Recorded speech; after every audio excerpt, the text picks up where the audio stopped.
दोस्तों आइए जानते हैं R410A रेफ्रिजरेंट को भरते समय किन किन बातों का ध्यान रखना बहुत ज़रूरी है। शायद आपको वो बातें पता हो, शायद ना पता हो, तो वीडियो को सेव कर लीजिएगा और इसे शेयर भी कर दीजिएगा। तो हम सबसे पहले इसकी प्रॉपर्टीज से बातें शुरू करते हैं। दोस्तों R410A रेफ्रिजरेंट की जो मुख्य प्रॉपर्टीज होती है, जो केमिकल कंपोजिशन होता है दोस्तों, वो होता है 50-50, यानी कि 50% इसमें R32 होती है और 50% इसमें R125 का मिश्रण होता है। यह एक एजियोट्रोपिक, नियर एजियोट्रोपिक मिश्रण कहलाता है, जिसे हम ब्लेंड भी कहते हैं। दोस्तों इसका जो प्रेशर होता है वो पुरानी गैसों की तुलना में लगभग 50% या फिर 60% से अधिक होता है, क्योंकि हम इससे पहले R22 का यूज़ करते थे और उसके रिप्लेसमेंट में हमने R410A रेफ्रिजरेंट का उपयोग करना शुरू कर दिया। इसके अलावा इसका जो ODP होता है दोस्तों, ओजोन डिप्लेशन पोटेंशियल पॉइंट, वो 0 है। यह ओजोन परत को नुकसान नहीं पहुंचाता, लेकिन इसका एक नेगेटिव पॉइंट भी है दोस्तों, वो है GWP यानी ग्लोबल वार्मिंग पोटेंशियल। लगभग इसका जो ग्लोबल वार्मिंग पोटेंशियल पॉइंट है दोस्तों, वो है 2088, यानी कि ये हमारे पर्यावरण को नुकसान पहुंचाता है।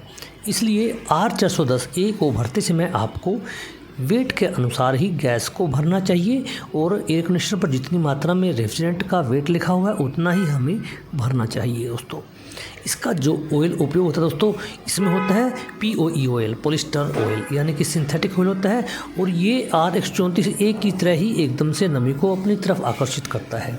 इसलिए आपको ध्यान से अच्छी तरह से वैक्यूम करने के पश्चात ही रेफ्रिजरेंट को भरना चाहिए और एक अच्छा वैक्यूम करना चाहिए।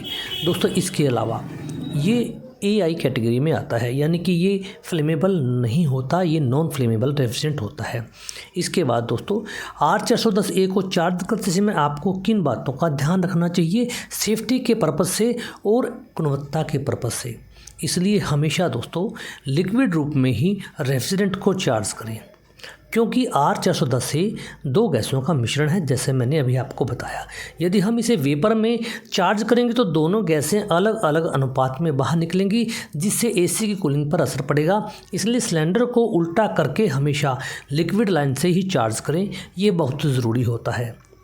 वैक्यूम बहुत ही अनिवार्य स्टेप है, इसे आपको मिस नहीं करना है और सेल्फ वैक्यूम के चक्कर व्यूह में नहीं आपको फंसना है।